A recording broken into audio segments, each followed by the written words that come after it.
He is thinking of destroying the first one and making another. वो सोच रहा है कि जो उसने पहले विल बनाई थी उसे डिस्ट्रॉय कर दें, उसे ख़त्म कर दें और एक न्यू विल बनाई जाए. मेकिंग अनदर मतलब न्यू विल बनाई जाए. आगे बढ़ते हैं. आप देख रहे हैं पूजा भाटिया क्लासेस का यूट्यूब चैनल. नाउ फर्दर आगे स्टोरी में क्या होता है.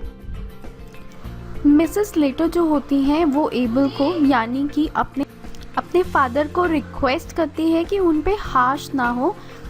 हार्श मतलब उन पे सख्त ना हो. एंड शी सॉब्स मतलब वो रोने लगती है. वो रिक्वेस्ट करती है अपने फादर को कि आप अगर अपनी विल चेंज कर रहे हो तो प्लीज़ हमारे साथ हार्श मत होना, हमारे साथ कुछ गलत मत करना. और वो ये बोलकर रोने लग जाती है. Abel says that he does not want to be hard on anyone because he is going to make a new will. वो कहते हैं मैं किसी पे हार्ड नहीं हो रहा हूँ, मैं बस अपनी न्यू विल बना रहा हूँ जिसके according leaving all his bits of things to whomsoever he is living with when he dies. जिसके अकॉर्डिंग, उस विल के अकॉर्डिंग वो उसकी सारी प्रॉपर्टी, सब चीज़ें किसे मिलेंगी, उसे मिलेंगी जिसके साथ वो रह रहा होगा जिस वक्त उसकी डेथ होगी. Mrs Latter and Mrs Jordan request their father not to do so. Mrs Latter और मिसेस जॉर्डन रिक्वेस्ट करते हैं कि नहीं प्लीज़ ऐसा मत करो, न्यू विल मत बनाओ, जैसी विल आपने बनाई है उसे ही रहने दो.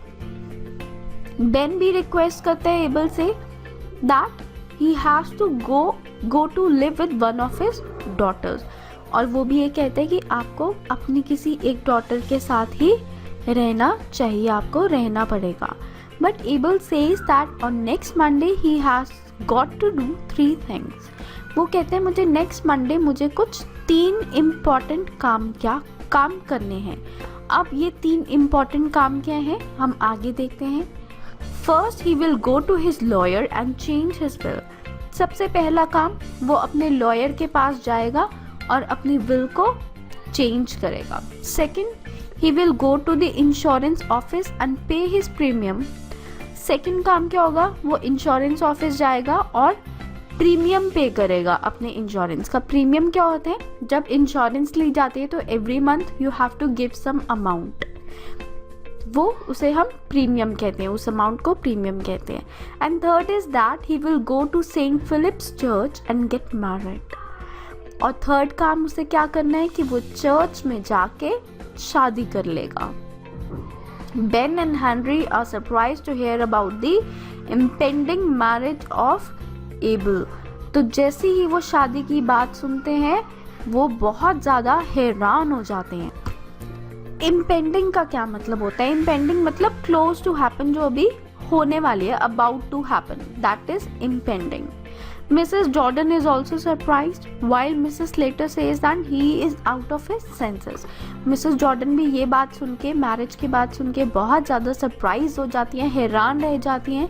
लेकिन जो मिसेस स्लेटर हैं वो कहती हैं he is out of his senses. May be वो अभी अपनी होशो आवाज़ में नहीं है, इसलिए वो ऐसी बातें कर रहे हैं.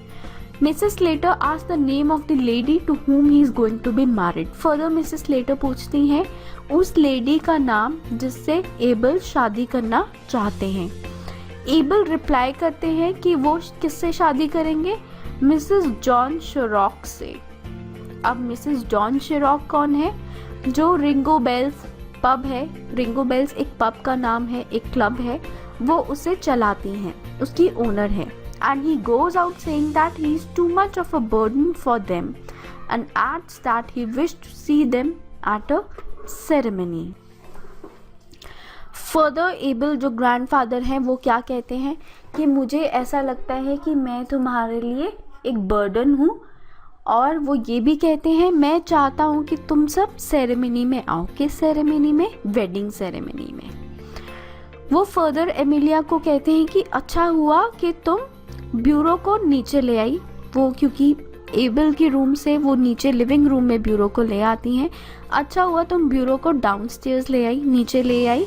अब हमें ये ब्यूरो शिफ्ट करना है तो इजीली हम शिफ्ट कर लेंगे. कहाँ पर, रिंगो बेल्स में, उस पब में हम ये ब्यूरो आसानी से शिफ्ट कर लेंगे.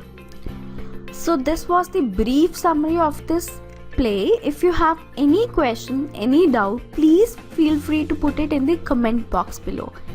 Thank you for watching.